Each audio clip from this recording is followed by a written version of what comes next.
Sylvia, votre hôtesse sur Forum Haïti. Je souhaite vous parler de l'affaire Bélisaire. Bélisaire est malade, politiquement. Bélisaire a toussé, KHL s'est enrhumé. La semaine dernière, le député Anel Bélisaire a été arrêté à l'aéroport de Port-au-Prince sans l'accord du Parlement haïtien. Cette arrestation a fait couler beaucoup d'encre en Haïti et dans la diaspora. La France et la MINUSTAH ont condamné cet acte arbitraire ressemblant à une lettre de cachet du Moyen-Âge. De New York à Paris, de Paris à Port-au-Prince, la diaspora craint que cette arrestation marque le début du printemps dictatorial du gouvernement en place. Revenons un moment sur les faits.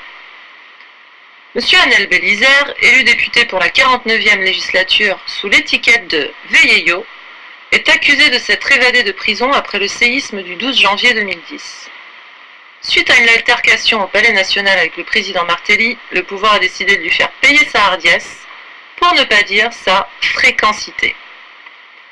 Est-il possible qu'en 2001, une conversation entre un président et un député aboutisse à une arrestation arbitraire?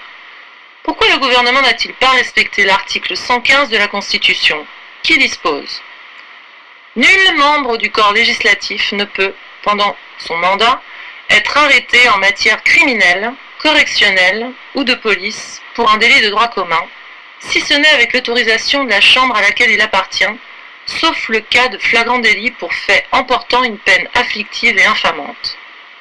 Il en est alors référé à la Chambre des députés ou au Sénat, sans délai, si le corps législatif est en session, dans le cas contraire, à l'ouverture de la prochaine séance ordinaire ou extraordinaire. Alors pourquoi violer un texte clair et limpide? À cette question, la diaspora attend une réponse officielle de l'État haïtien.